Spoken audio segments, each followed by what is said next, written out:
at this time, we'll need a motion to open the public hearing. So moved. Second. A motion by Commissioner Mims, second by Commissioner Gatewood to open the public hearing. Any further discussion? All in favor, let me know by saying aye. Aye. Opposed, like sign. Okay, it is unanimous. The public hearing is now open, and I would just also mention too that Commissioner Sturtevant is participating by phone. So at this point, I guess we'll hear from Mr. Luster and the other gentleman from Central Line. I'm sorry I didn't keep your name here. Well, I'd like to thank the board for allowing me the opportunity to speak with you this evening. My name is James Luster. I'm with Central Line Regional Council. And the purpose of this public hearing is to inform the public of the county's interest in applying for community development block grant funds. These funds will come from the Rural Economic Development Division. I would like to go over some highlights for the program, and then I'll address any questions you might have after I review the highlights. This year, the program will have approximately $20 million in statewide funds for the neighborhood revitalization category. The maximum grant amount that you can apply for, that the county can apply for this year, is $950,000. That's a $200,000 increase from last year's cycle. Let's see here. The program will focus on housing related activities and primarily housing renovation. The grant period is a 30-month period. So if the county is fortunate enough to be funded, once you receive an award notice, you will have 30 months to complete the project and close out. Again, activities will focus on housing related activities. The program is geared towards benefiting low and moderate income families. And again, low and moderate income families include homeowners. They have to own the property that they live in. The next area is financial assistance. There are 3 types of loans that the program offers. The first is a deferred loan, the second is a deferred forgiven loan, and the last is an amortized low interest loan. What we typically encourage counties and cities to consider is the deferred forgiven loan. That deferred forgiven loan is the closest thing you can get to a grant. With that, owners don't have to pay any money back. And it's based on the term of the loan.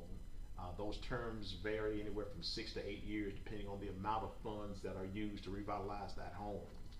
And either 1/6 or 1/8 of that loan amount is forgiven each year until you get to a zero balance.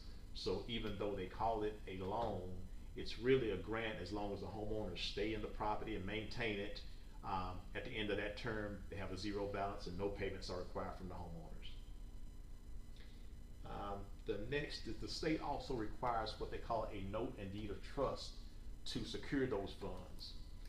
The reason the state does that is because they don't want to come in and spend $50,000, $60,000, $70,000 on owner's property, and then after they complete it, 3-4 months down the road, the owner decides to turn around and sell and make a big profit off of what the state puts into those homes. So a note and deed of trust is recorded, and if that property is sold within that 6 or 8 year window, that will come up on a title search. And then that's the next area. We do require title searches on all properties that are included in our program, and that's just to confirm that the owners are actually who they are and make sure we have adequate legal information on the homes prior to getting started. Again, this is the first of 2 required public hearings. This first public hearing is designed to be fairly general, just to state the overall objective of the program guidelines, amount of funding available. The second public hearing is required prior to submittal of the application. The application is due on September the 30th, which is not far from here. We've got a small window. There's a lot of work that's required in order for us to get the application prepared. However, we've been working with the Burnsville community. We've already started communications with them, talking to the homeowners, and our next step will be to reach out to the community should the county decide to proceed with this application. Let's see here. Another major item is a housing selection committee, and that is critical for this application. The state requires the applicant to have what they call a housing selection committee made up, and we recommend 3 to 5 members of that housing selection committee. Most communities use 5 members just in case if they have 3, if one is not available, then they don't have a quorum. So we typically recommend you select 5 people to be on that housing selection committee. And the main objective or purpose or role for that housing selection committee is to select the final applicants in the application. That committee will have approximately 2 meetings. The first meeting will be just an information session. I'll facilitate that meeting. I'll explain the roles and responsibilities of the committee. And then in the second meeting, we will bring all of the applications from all the homeowners that we receive into that committee. I will have gone through, evaluated, rated, ranked all those applications and have them prioritized and bring the information to the board, the Housing Selection Committee, for review and approval to include in the application as it's for final submittal. And at this point, I will open the floor for questions from the board regarding the CDBG Neighborhood Revitalization Program. Okay, commissioners have any questions?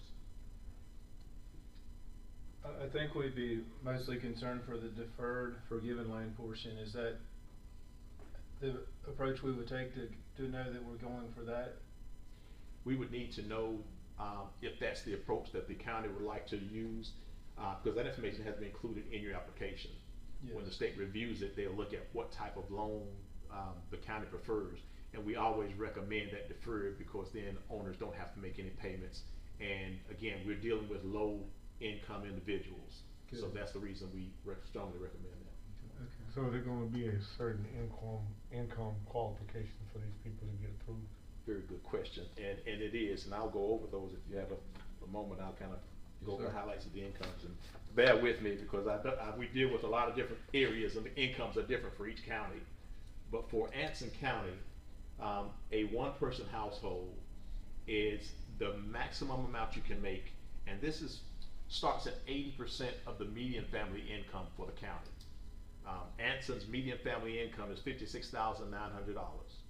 For a 1-person household, at 80%, which is the threshold, the maximum a 1-person household can make is $36,650.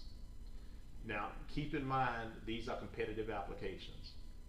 The lower the incomes, the better in order for the application to be competitive and to rate well.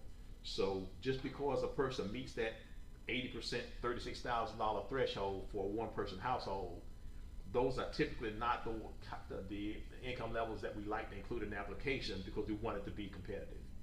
The 50% level is where we really like to see the applicants come in at, and 50% for Anson County for a 1-person household is $22,900. And I'll walk you through the income levels up to 4 persons, and then it graduates up from there.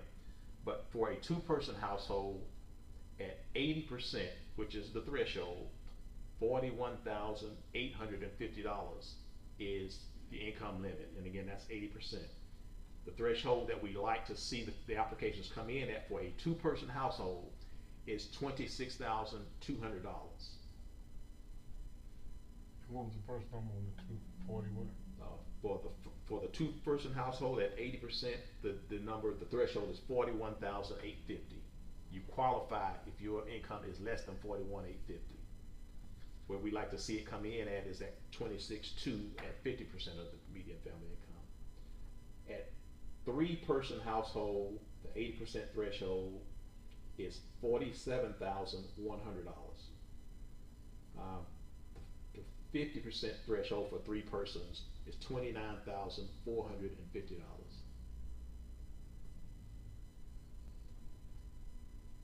Going up to the 4-person household, the 80% threshold is $52,300 for a 4-person household. $52,300. And the 50% threshold is $32,700. And then it graduates up for each additional person. The incomes go up gradually from there.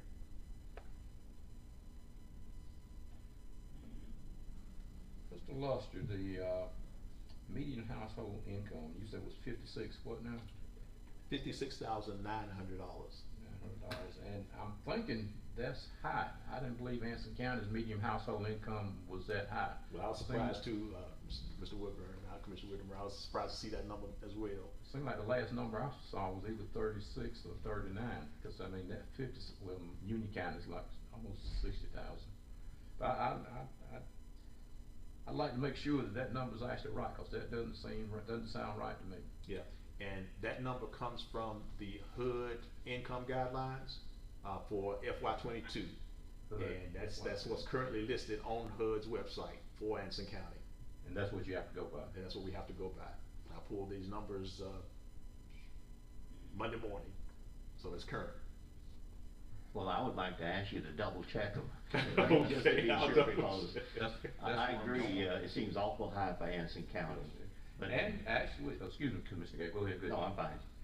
Actually, I guess it would be of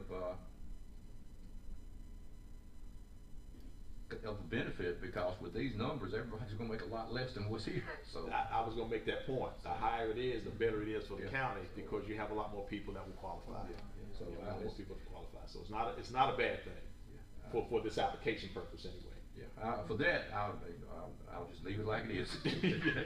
Cause it's a benefit, not a hindrance, so don't worry about it. Agreed. Okay, anyone else, any other questions?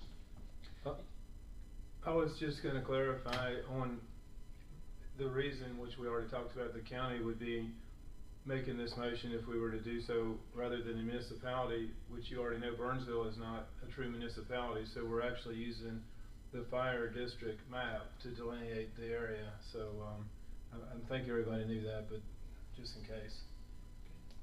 Yeah, Mr. Gable. Thank you. Number one, I certainly support proceeding with the grant, and I want to thank Commissioner Bricken for bringing this to our attention, and also for identifying Burnsville, an area that sorely needs these funds, as our candidate. My only question is, what will it cost for you to coordinate this project from start to finish for the county? That's a good question. In terms of the application and the funding levels, the county is eligible for up to $950,000. In terms of the actual budget, 10% is allocated for administrative costs and management. This is a 3-year project.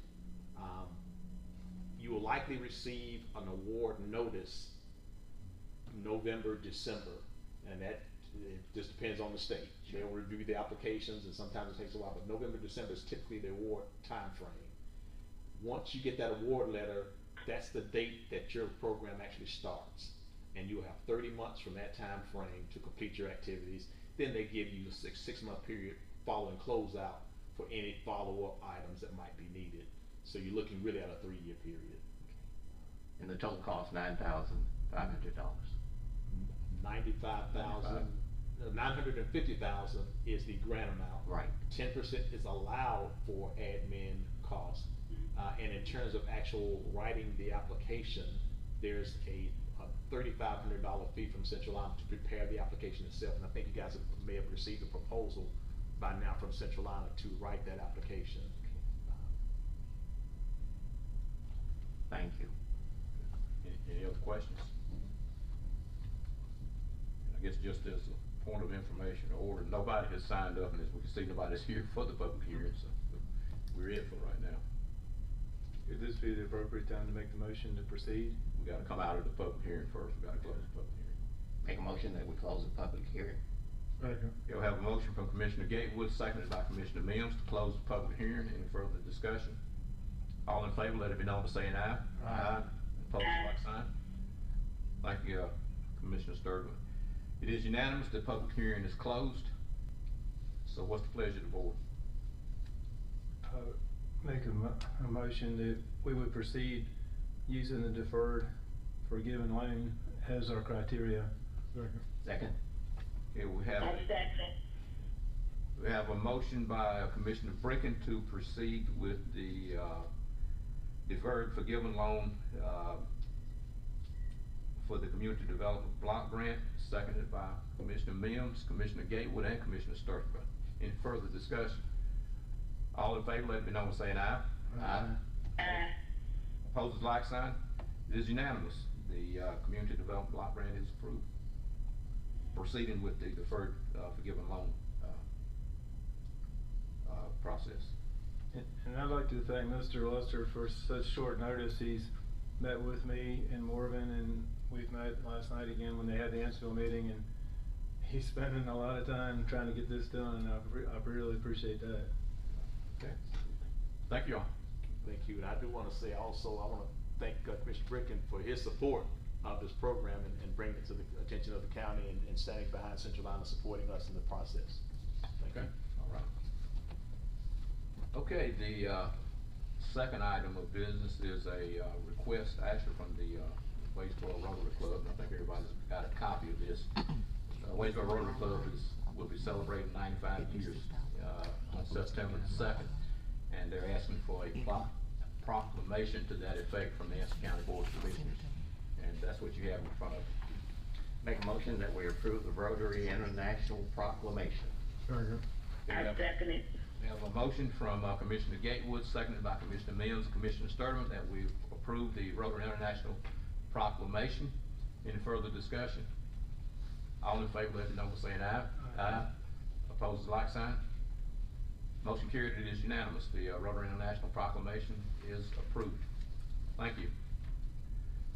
So at this time, the next item is closed session for personnel for, as pertaining to North Carolina General Statute 143-318, parentheses A, parentheses 6, to consider the qualifications, competence, performance, condition of employment of a public officer or employee or prospective public officer or employee. Make a motion that we move to closed session. Motion by Commissioner Gatewood. Is there a second? To go in? Second. Second by Commissioner Mills to go into closed session for personnel. All in favor, let me know by saying aye. Aye. Opposed, like sign. It is unanimous. We are now in any further discussion. September 30th, 2022. 2022, okay, thank you, Mr. Gates. Very good. Oh, all in favor, let it be known by saying aye. Aye. Opposed, like sign. Okay, it is unanimous. Mr. Allen's contract is extended to September 30th. 2022. 2022. All right. Is there any other business that we need to take care of? I don't believe so. Okay, at this point, we need a motion to adjourn. So move. Second. Okay, motion by Commissioner Mills, second by Commissioner Gatewood to adjourn. All in favor, let it be known